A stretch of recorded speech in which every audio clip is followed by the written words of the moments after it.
Bueno, después de haber visto los temas de pruebas de hipótesis y haber visto el pequeño tema de intervalos de confianza, vamos a empezar con nuevos temas. Hasta el momento hemos cubierto los temas referentes a la estimación de un modelo de regresión lineal.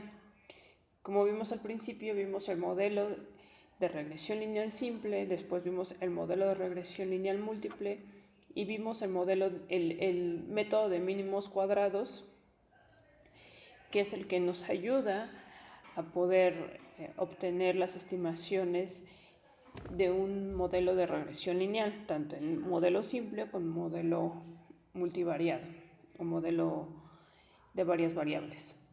Una vez que vimos eso, vimos las propiedades que tienen estos estadísticos que sacamos por mínimos cuadrados, que los llamamos MELI, que era el mejor estimador linealmente insesgado, según el teorema de Gauss-Markov.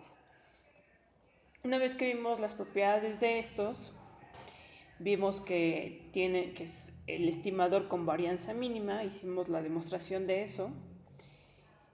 También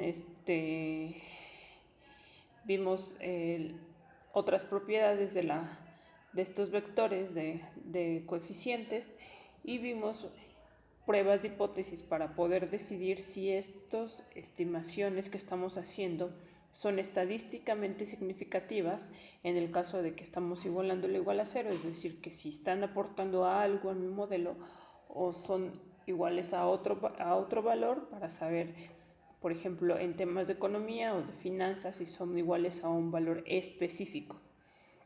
Hicimos ciertas pruebas de hipótesis, vimos las pruebas T y la prueba general, la prueba F o prueba Wald, que es cuando queremos saber si todas las variables excepto el intercepto tienen algún poder explicativo sobre mi modelo.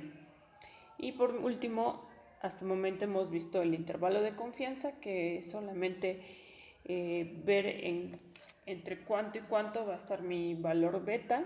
Vimos que pues tendría que depender de este valor t, que sale directo de la estimación de la prueba t. Eso ya está en un PDF para aquellos que no lo han visto. Entonces, una vez que ya sabemos nuestro modelo, sabemos que con la R cuadrada puedo saber si es un buen modelo, ¿no? Con pruebas de hipótesis puedo saber si las estimaciones que estoy haciendo de los coeficientes son buenas o no. Acordémonos que también, aparte de la prueba de la R cuadrada, pues tengo otros que son como estos que llamé criterios de información. Ya vimos que pues la varianza es la mínima. Entonces, ahora que ya sabemos cómo poder hacer esta estimación de modelos, saber sus características principales, vamos a ver qué pasa si no cumple alguno de los supuestos que pusimos al principio o que estamos suponiendo que nuestro modelo cumple. El primero va a ser multicolinealidad. Vamos a ver que en multicolinealidad el supuesto que se rompe es el supuesto de rango completo. Mientras vamos a ir viendo, vamos a ver por qué el rango completo no se cumple, y a esta, cuando el rango completo no se cumple, lo vamos a llamar multicolinealidad. Para lo cual voy a empezar con una pequeña motivación hacia el tema. Entonces, vamos a suponer que un cierto investigador de cierto centro de investigación quiere realizar un estudio sobre el desempeño escolar a nivel primaria en cierto estado del país, aquí en México. Y sus variables de interés son, pues obviamente, las calificaciones, y la hipótesis del investigador es que las calificaciones de un alumno dependen de 4 variables. La primera variable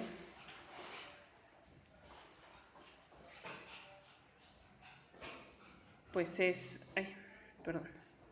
la primera variable pues es el ingreso de la familia. El segundo es el género de un alumno, que lo voy a definir como 1 si es mujer y 0 si es hombre. El número de horas que estudia al día, y la cuarta variable será la dedicación o cuestiones escolares medidas en horas por parte del alumno a la semana, es decir, cuánto le está dedicando en horas a la semana el estudiante pues a sus estudios. Entonces el modelo que el investigador quiere hacer pues es el siguiente. Las calificaciones de un cierto individuo,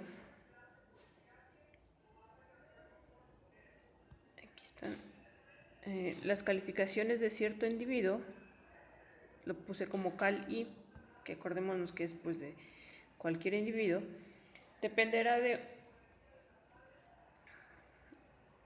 el ingreso de la familia, el género del alumno, es decir, si es hombre o mujer será 0 o 1,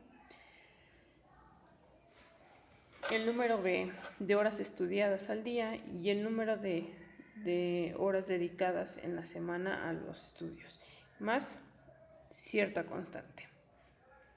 Entonces, a los ingresos los definí como YI, al género del alumno como SI, a las horas estudiadas al día como H1 y a las horas estudiadas a la semana, o más bien a las horas dedicadas a cuestiones escolares a la semana, como H2. Entonces, supongamos que este va a ser nuestro modelo y entonces nuestra matriz de vectores X o de variables regresoras, pues va a ser la siguiente. Como estamos suponiendo que tenemos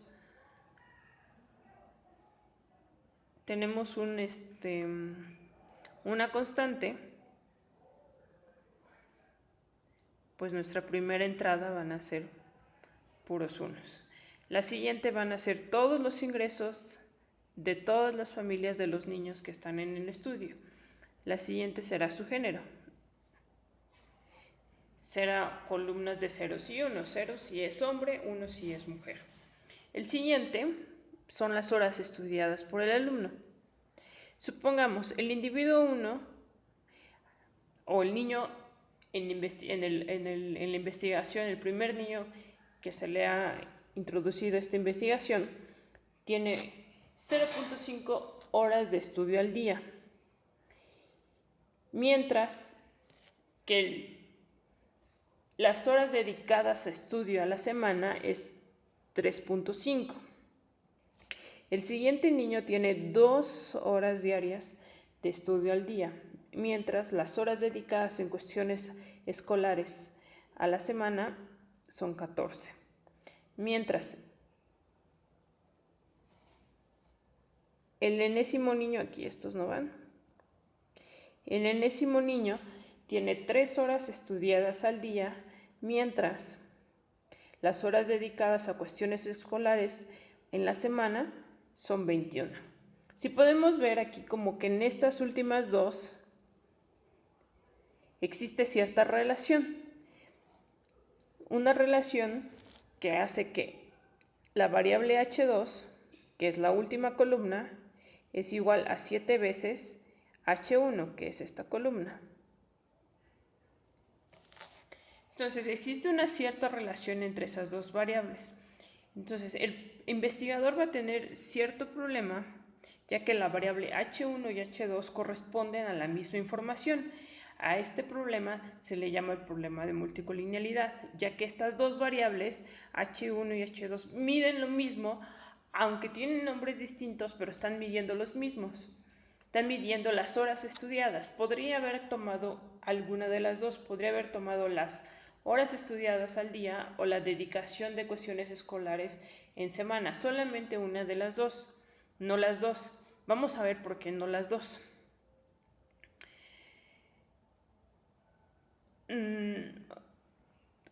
Bueno, sí vamos a ver por qué no las dos en el siguiente tema. Bueno, en las siguientes láminas, perdón. Pero, ¿qué implicaría esto?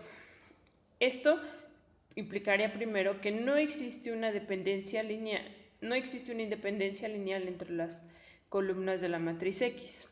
Y recordemos que lo que necesitábamos era que existiera independencia lineal entre todas las variables en nuestra regresión lineal, que es simplemente decir que existe rango completo. Recordemos que cuando habíamos expuesto la condición de rango completo decíamos que el rango de la matriz X tendría que ser igual a K. que es el número de variables a las cuales estoy haciendo mi regresión lineal. En este caso, de esta matriz que tenemos acá, el número de variables no será igual al rango de nuestra matriz, ya que las últimas dos columnas son dependientes una de la otra.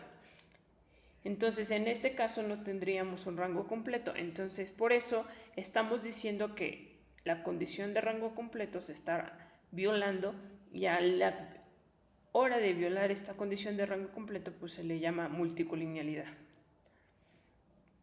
Existen distintos tipos de multicolinialidad. Tenemos la multicolinialidad perfecta y la multicolinial imperfecta. Vamos a ver primero la multicolinialidad perfecta, que es muy sencilla. Entonces, la multicolinialidad perfecta es cuando existe una relación perfecta, por eso se llama así, entre conjuntos de variables. Este caso que estamos viendo, en el caso del investigador que quería hacer su regresión lineal, es una multicolinialidad perfecta, ya que existe una relación tal cual, así perfecta, entre dos variables. En este caso, sé que h2 va a ser igual a 7 veces h1. Entonces a eso se le llamará multicolinialidad perfecta. Y será también pues cuando el rango de x no es completo. Ya vimos que el rango de x, o sea, de esta matriz x que teníamos aquí, pues no era completo, ya que estas dos últimas columnas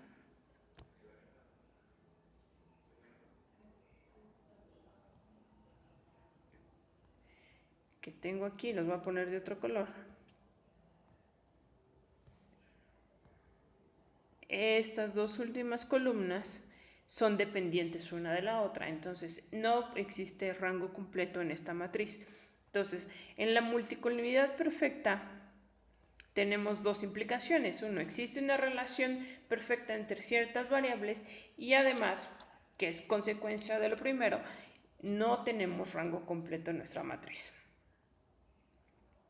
Entonces, dejemos a un lado el ejemplo de este investigador que no estaba muy enterado de esto de la multicolinialidad, y vamos a ver qué es la multicolinialidad perfecta. Supongamos, para hacerlo sencillo, esto sin pérdida de generalidad, podemos hacerlo para un número grande de variables o un número k de variables, pero nada más voy a hacerlo para dos variables para que el álgebra sea un poco más sencilla en entender. Supongamos que tengo dos variables explicativas sin intercepto, o sea, es decir, este modelo de regresión lineal que tengo aquí.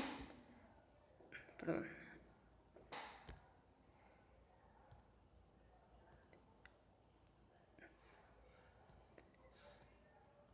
Este modelo que tengo aquí. Y igual a beta 1 x1y más beta 2 x2y más su error. Siempre recordemos que tenemos nuestro error.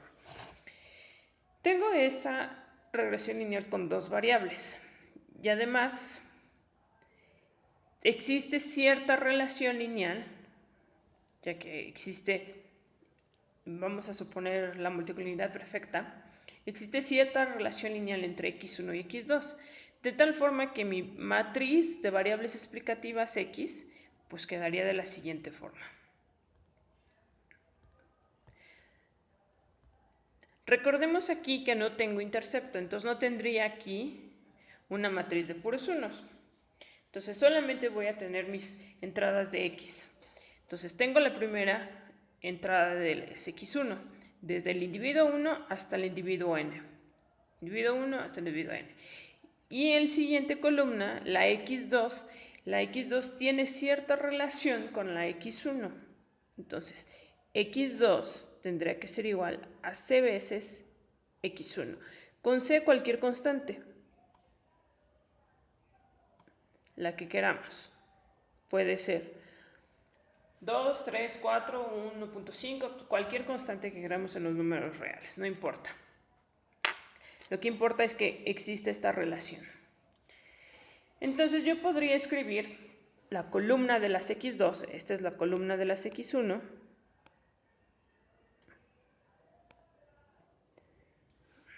eso no me salió muy bien. Esta es la columna de las x1 y esta es la columna de las x2. Entonces yo podría en lugar de poner por las x2, pues ya y sé que existe esta relación, pues podría poner c veces x1. Entonces, pues no solamente multiplico cada entrada por c. Y ahí está mi matriz X. Entonces, ¿qué pasaría si yo quiero estimar mi vector de coeficientes beta gorro? Entonces, pues lo primero es que voy a obtener pues mi valor de x por x, ¿no? Recordemos que para poder sacar beta gorro, pues tendría que tener igual a x transpuesta x, todo esto inverso, por x transpuesta y. Entonces voy a sacar primero esta, x transpuesta x, todo es inverso. Entonces primero voy a multiplicar x transpuesta x. Entonces aquí es la forma transpuesta de mi matriz x y aquí es mi forma normal de mi matriz x del otro lado. Entonces, una vez que multiplico esta matriz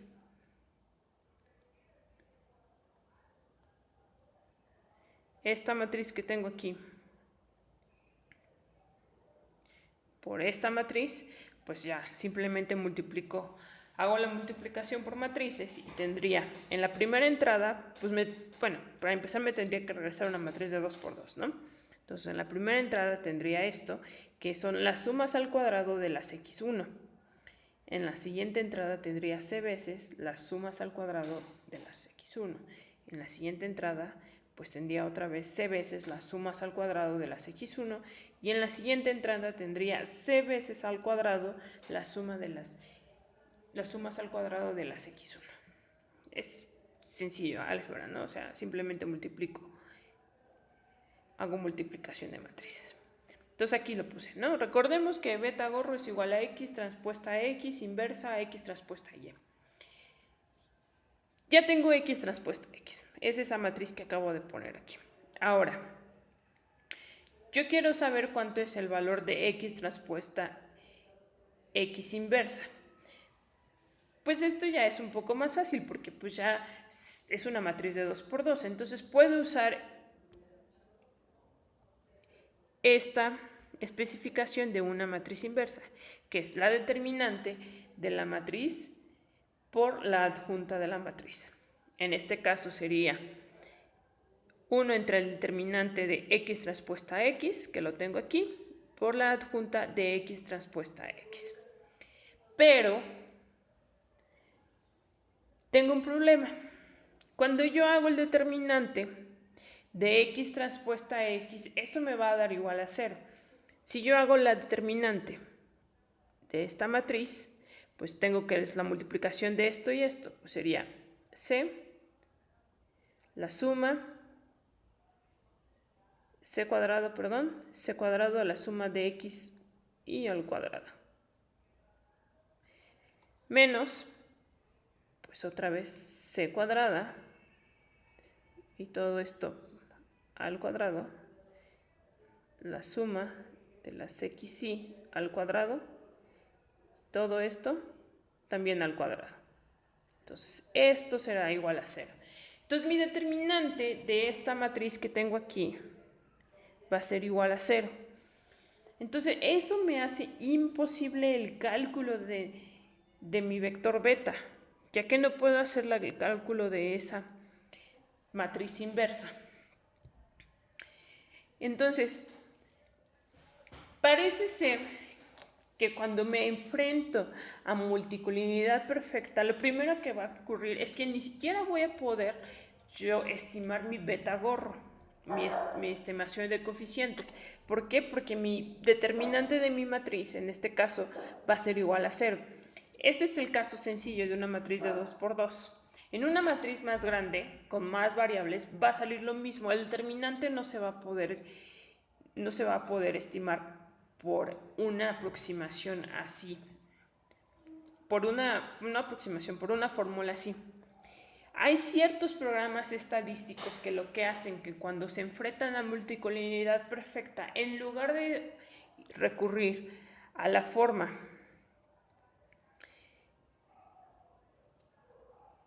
a la forma de la matriz, en este caso, a la forma que estoy poniendo aquí, de una matriz adjunta.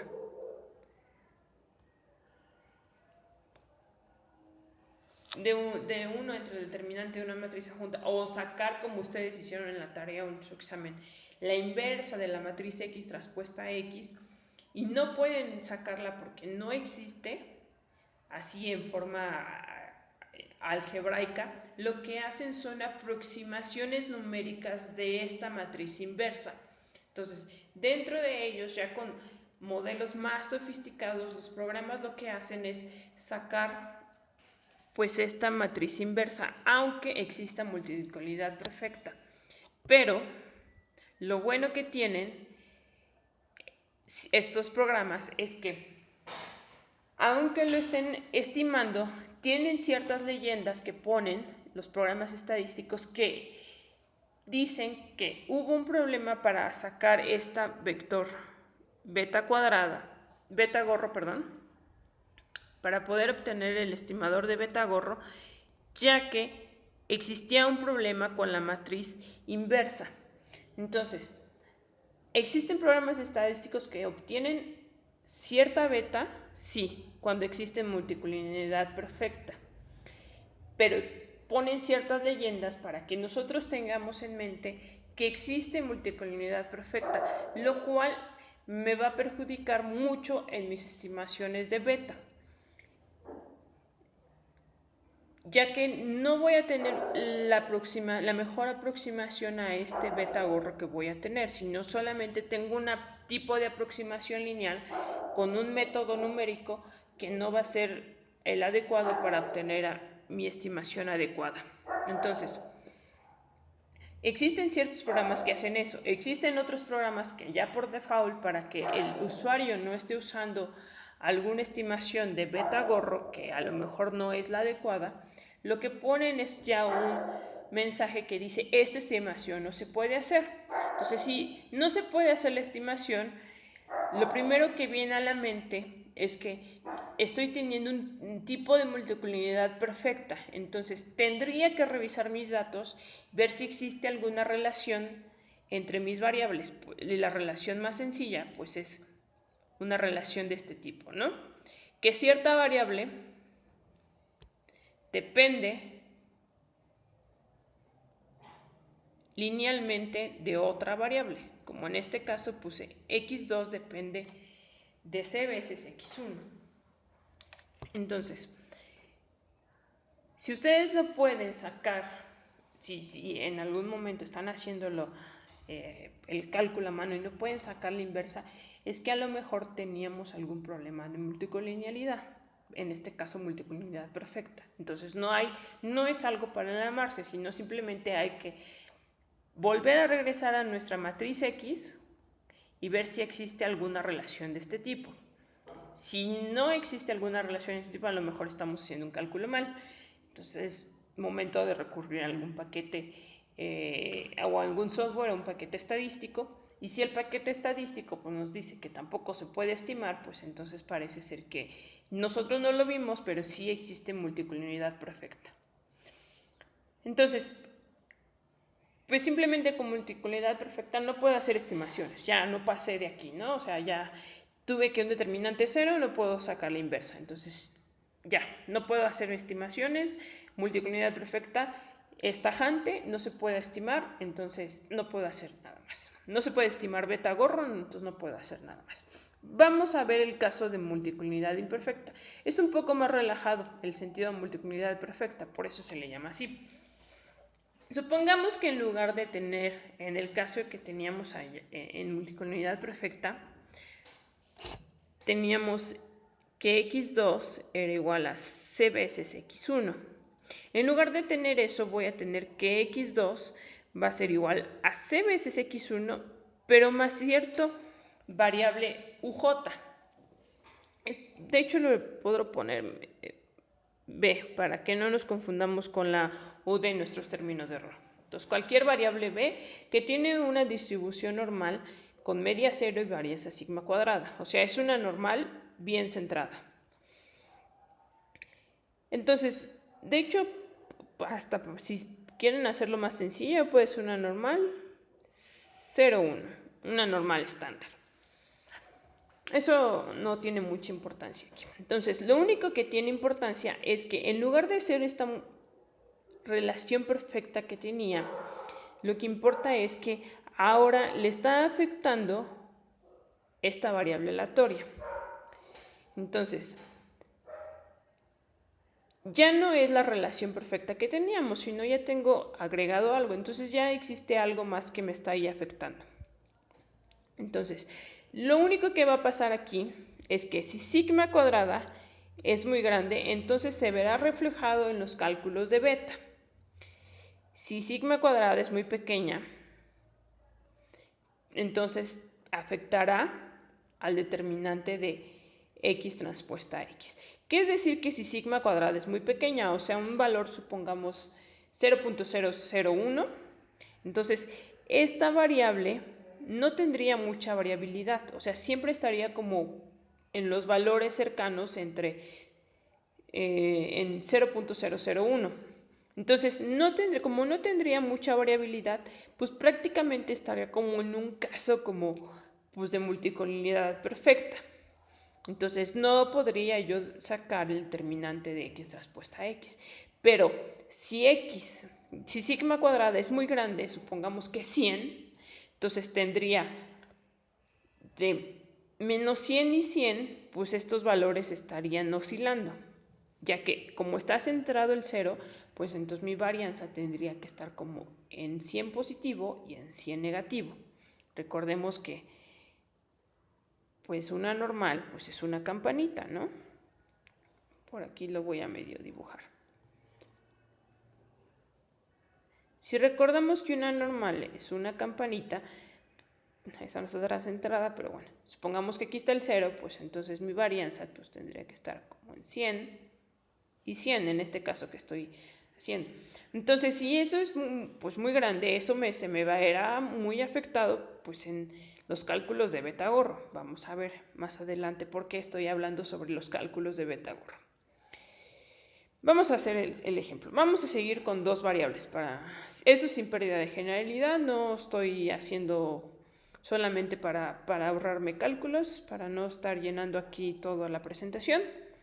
Voy a suponer que tengo dos variables, x1 y x2. Y tienen cierto pues, grado de relación entre ellas, ¿no? Que estoy llamando multicolinialidad imperfecta. Ya sabemos que x2 pues está definido como lo pusimos acá. Entonces, pues mi matriz x transpuesta a x, pues ahora pues será definida así como la tengo. Ya no puse matriz x ni nada. Esta C no va.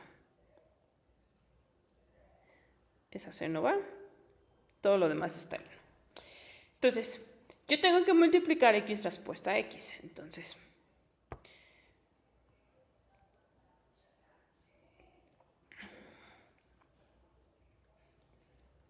tengo que saber cuánto va a ser ese valor de x transpuesta a x. ¿Por qué estoy insistiendo en obtener ese valor de x transpuesta a x? Si recordamos la nota que tengo acá arriba, me paré aquí en especificar el valor de sigma cuadrada. ¿Por qué me estoy parando en este valor de sigma cuadrada?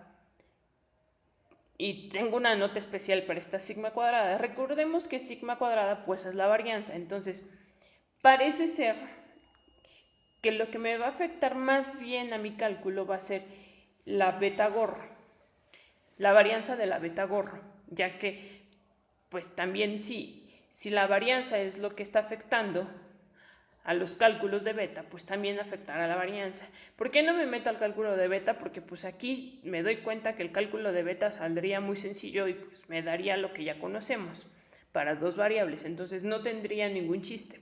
Voy a ver más bien qué pasa con la varianza de beta-gorro.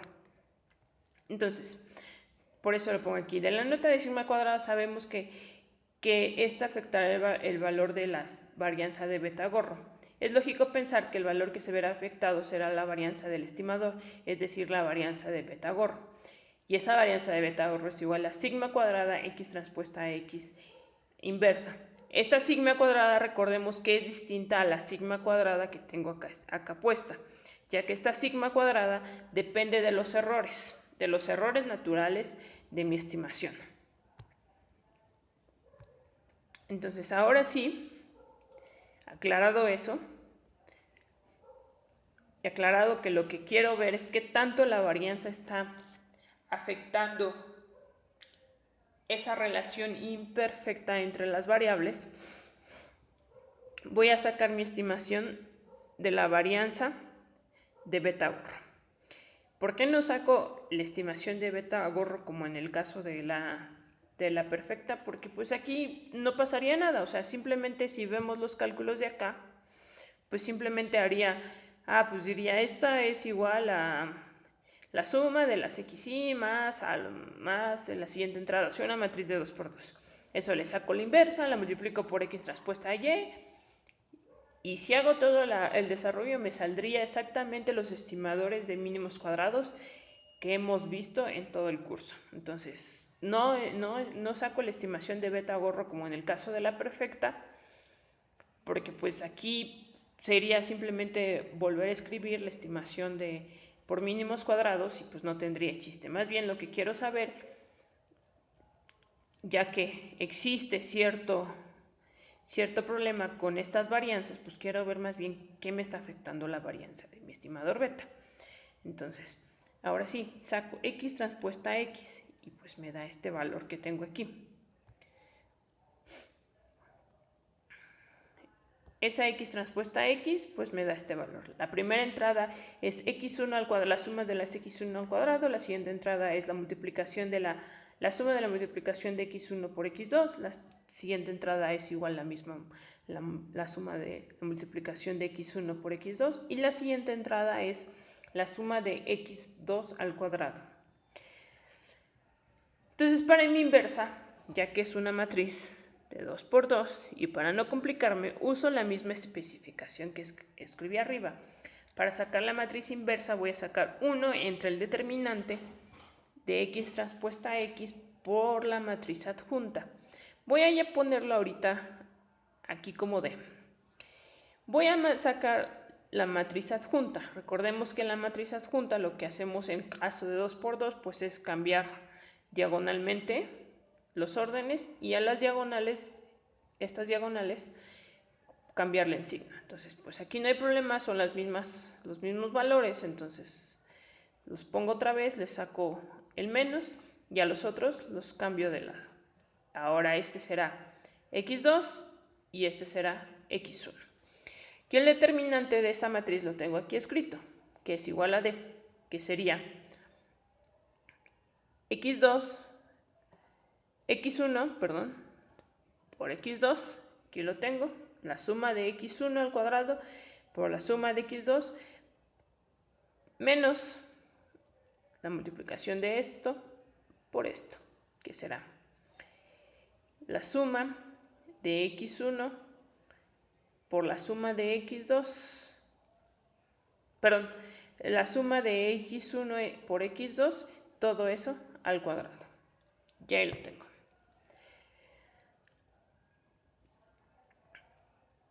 Entonces, antes de continuar, hago un pequeño break. Y recuerdo qué es el coeficiente de correlación.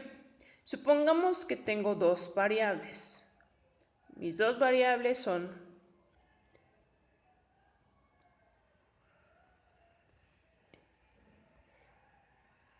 x y y, que son variables aleatorias. Entonces, el coeficiente de correlación entre la variable x y y va a ser igual a la suma de la multiplicación de x por y, o sea, de todos los valores de x por todos los valores de y, entre la raíz de la suma de x al cuadrado por la suma de y al cuadrado. Eso es el coeficiente de correlación. Creo que en algún momento ya lo vieron con Eric. Entonces, este valor al cuadrado pues es simple, solamente lo pongo al cuadrado. Aquí me faltó un cuadrado.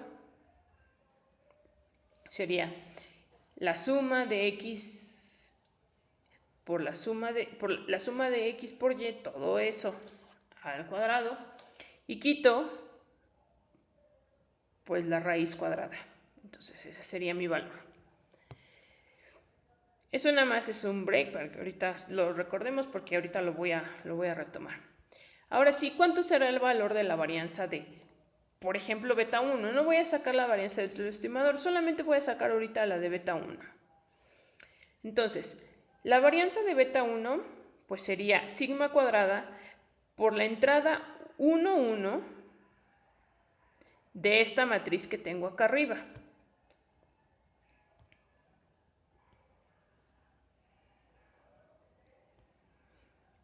De esta matriz que tengo aquí. Esta matriz ya es la inversa, ¿no? Entonces, la entrada 1, 1 referirá a beta 1, gorro. Recordemos eso cuando vimos la estimación de los estadísticos, de las pruebas, los estadísticos de pruebas. Recordemos que habíamos dicho que pues esta matriz, una matriz, pues las podemos ir poniendo, cada una de las entradas pues dependerá pues de a qué beta está referenciado, ¿no? Este está referenciado a beta 1, este a beta 2, este estaría referenciado a beta 1 por beta 2.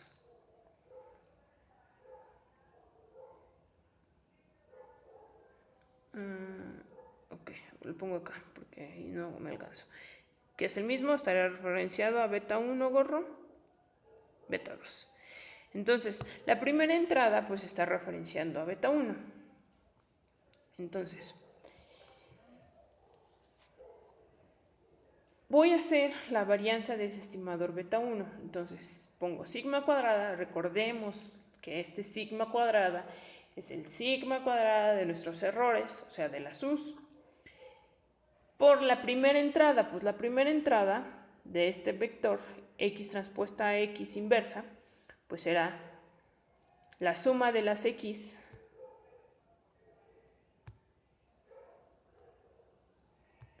voy a borrar para que veamos bien.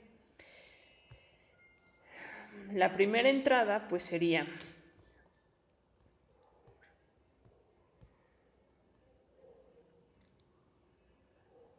esta entre d, que es todo esto.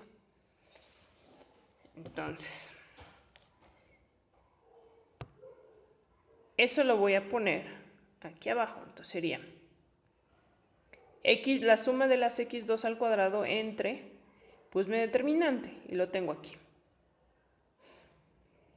No he hecho nada, simplemente estoy sacando la varianza de beta 1. Ahora, si yo eso lo puedo reescribir, esta parte la puedo reescribir como la inversa pues de esto, ¿no? O sea, esto que acabo de subrayar lo puedo reescribir como la inversa, lo puse aquí. Entonces tengo la suma de las x1 al cuadrado por la suma de las x2 al cuadrado, lo pasé arriba, o sea, todo lo que estaba aquí lo pasé arriba, todo lo que está aquí lo pasé abajo y lo puse como menos 1, y es exactamente lo mismo. O sea, no estoy escribiendo, nada más lo estoy reescribiendo. Voy a multiplicar esta última expresión que acabo de poner por x1 al cuadrado, la suma de x1 al cuadrado entre la suma de x1 al cuadrado. Entonces, voy a hacer esa multiplicación. Voy a ver qué me sale.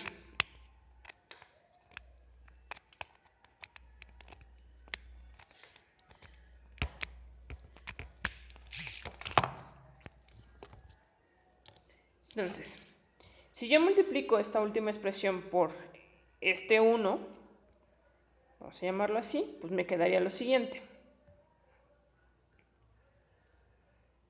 Me quedaría,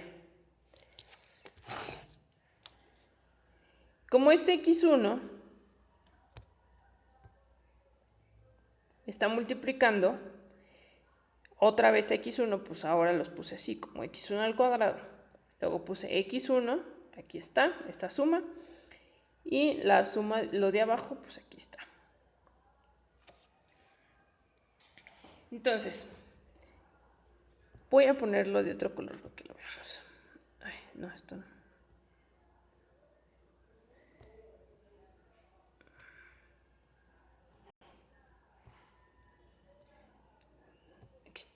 Creo que ese no se ve tanto. Voy a ponerlo en rojo para que sea llamativo.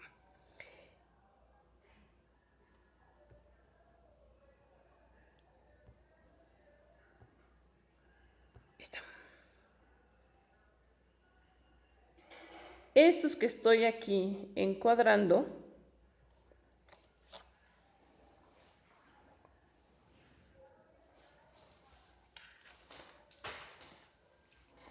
más bien, a ver.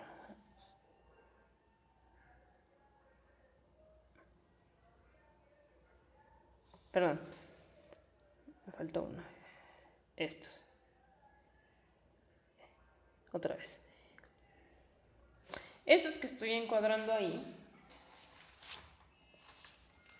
si regresamos a la nota que puse sobre el coeficiente de correlación, pues son exactamente estos que están aquí, como un coeficiente de correlación al cuadrado. Entonces voy a reescribir esa parte como el coeficiente de correlación al cuadrado y lo tengo aquí puesto. Este que está en rojo es este coeficiente de correlación al cuadrado. Este que está en verde pues está ahora aquí. Y todo lo demás que no agregué, pues lo tengo en esta parte. Entonces, eso lo puedo reescribir, ya que este y este se van, este se va con uno de estos. Entonces, solamente me quedaría la suma de x1 al cuadrado, y aquí también me queda una suma de x1 al cuadrado. Entonces, esto lo puedo reescribir como la suma de x1 al cuadrado por 1 menos el coeficiente de correlación al cuadrado entre x1 y x2. Y pues simplemente, ya que lo puse en menos 1, lo puedo poner como sigma cuadrado entre la suma de x1 al cuadrado por 1 menos el coeficiente de correlación. Entonces la varianza de mi estimador beta 1 dependerá de este coeficiente de correlación. ¿Qué pasaría si fuera ese coeficiente de correlación 1? Pues ya parecería ser que no podría yo estimarlo, ¿no? Porque si ese coeficiente de correlación fuera 1, esto de acá abajo sería 0 y yo no podría obtener mi varianza de mi estimador beta 1. En cambio, si este coeficiente de correlación es 0, pues sería muy fácil porque simplemente este me lo quitaría y yo tendría que estimar esta parte. Sin problemas podría estimar mi coeficiente de correlación. Entonces parece ser que tengo ciertos casos. Vamos a ver. Antes de ver los casos, me olvidaba esta parte, voy a definir el factor inflacionario de varianza. A la velocidad en la que se incrementa la varianza, es decir, la velocidad en que esta varianza se aumenta, se le llama factor inflacionario de varianza. Se le pone como FIB, que es igual a 1 entre 1 menos el coeficiente de correlación. Aquí lo puse como para que lo recordáramos y viéramos con el ejemplo. Lo puse como el coeficiente de correlación entre la variable x1 y x2, pero puede ser entre cualquier par de variables. En el caso de que tengamos k, pues podría ser entre la x1 y la xj, o entre la xj y la xk. Puede ser entre cualquier par de variables, puedo obtener mi coeficiente de inflacionario. Entonces, dicho factor mostrará la forma en cómo la varianza se infla por la presencia de multicolinialidad. Ahorita voy a decir por qué se le llama así, se le infla, ¿no? Ahora sí, tendremos las conclusiones. Si la relación entre x1 y x2 es fuerte, es decir, una cercana a 1, lo que decía que pasaba si esta cosa, este coeficiente de correlación que tengo aquí, es muy cercano a 1, lo que va a pasar es que la varianza va a ser muy grande. Y esto podría hacer que las pruebas de hipótesis estén mal estimadas, al igual que los intervalos de confianza serían muy grandes, ya que recordemos que los intervalos de confianza pues dependen pues de las estimaciones de la varianza, ¿no? Que recordemos que dependía de un estimador, de un estadístico T, y dependía de la varianza. Entonces, si la varianza es muy grande, pues mi intervalo de varianza será muy grande. Entonces, ¿qué va a hacer si este coeficiente de correlación es muy grande o cercano a 1?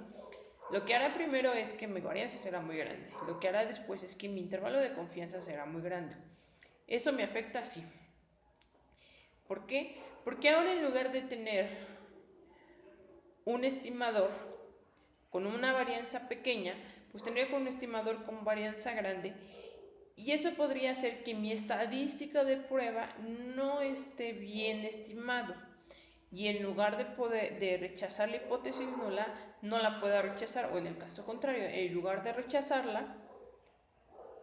no rechazarla, sí la rechazo. Entonces, esto puede afectarme mucho en mi estimación de estadísticos y además en mi intervalo de confianza. Eso haría, pues obviamente,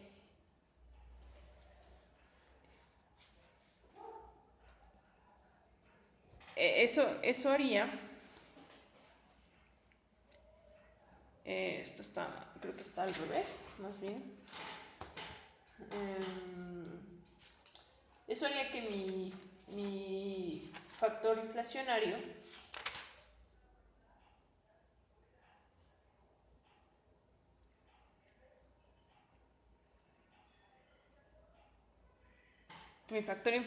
se vaya infinito. Aquí lo tengo mal, perdón. Aquí lo voy a corregir. Este 0. Que se vaya infinito. Ya que pues si este es muy cercano a 1, pues ¿qué haría? Que parte de abajo sería muy cercana a 0 y pues ahí me iría a infinito. Si la relación entre x1 y x2 es muy pobre, pues una correlación, digamos, cercana a 0, el valor de la varianza disminuirá, podría ser que las pruebas de hipótesis sean más precisas y el intervalo de confianza sería más estrecho. Entonces, parece ser que lo que me conviene sería que no tenga correlación entre las variables, para lo cual mi factor de inflacionario de varianza pues sería muy cercano a 1, ya que esto sería 0, la correlación, entonces lo demás sería muy cercano a 1. Entonces parece ser que existe una complicación cuando tengo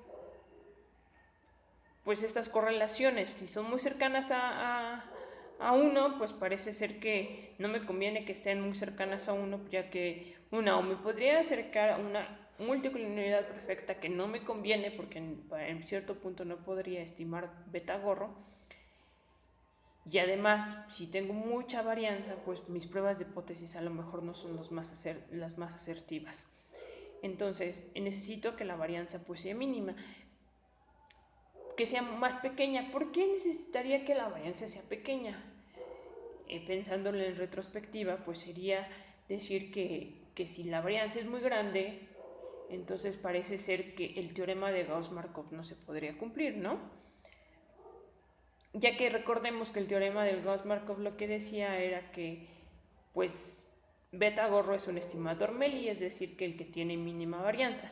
Pero si la varianza es muy grande, pues ya no estaría mucho cumpliendo, pues más bien ya no estaría en cierto punto cumpliendo, pues este teorema de Gauss-Markov, porque pues la varianza es muy grande, ¿no? Entonces parece ser que no me conviene tener varianzas grandes porque ya no serían estimadores MELI. Lo que me conviene es que tendría varianzas más pequeñas para poder hacer pruebas de hipótesis bien asertivas, más asertivas, más precisas, tener ya más confianza de que mis pruebas de hipótesis están bien planteadas y además tener intervalos de confianza más pequeños que me puedan asegurar que mi estimador está bien estimado. ¿Por qué no necesito intervalos de confianza muy grandes? Porque pues me estaría moviendo en un rango pues un rango grande, ¿no? Supongamos. Recordemos pues un intervalo de confianza, ¿no? Por aquí lo voy a dibujar. Entonces es muy sencillo, ¿no? Supongamos aquí tengo beta gorro. Pero yo tengo un intervalo de confianza demasiado grande. Supongamos que este es mi intervalo de confianza. Supongamos que tengo un intervalo de confianza de 100 y menos 100. Entonces, si mi intervalo de confianza es muy grande, mi precisión al hacer pronósticos será no muy asertiva, ya que pues podría estar cayendo mis pronósticos o mis estimaciones o aquí donde en verdad era el valor, o aquí, o muy cercano aquí. Pero mientras si yo tengo intervalos de confianza más pequeños, mis pronósticos van a ser más asertivos o mis predicciones. Recordemos que una de las cosas en las que usamos econometría pues es para predecir ciertos eventos. Entonces, si mi intervalo es más pequeño, supongamos de menos 1 a 1, tendría menos posibilidad de errar en pronósticos, ya que mis valores futuros podrían caer muy cercanos en este intervalo.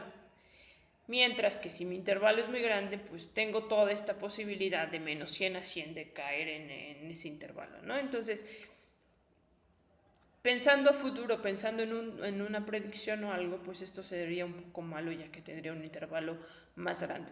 Recordemos que el intervalo de confianza también es llamado estimación por intervalos. ¿Por qué? Porque hay ciertas estimaciones que en lugar de yo querer este valor de beta específico, lo que quiero es entre qué rango y qué rango. Son poco comunes que se pida eso, pero sí se pide a veces. Que tengamos una estimación entre 100 y un intervalo para poder tener cierto margen en donde movernos. Eso lo vamos a ver más adelante. Entonces, parece ser que necesito varianzas mínimas y solamente se consiguen varianzas mínimas cuando tengo poca correlación entre las variables, que es lo que pues hemos hablado, ¿no? Necesito que las variables sean independientes entre ellas. Vamos a seguir viendo este tema en las siguientes clases. Hasta aquí quedamos con Cualquier duda, cualquier comentario, por favor, escríbanme. Saludos.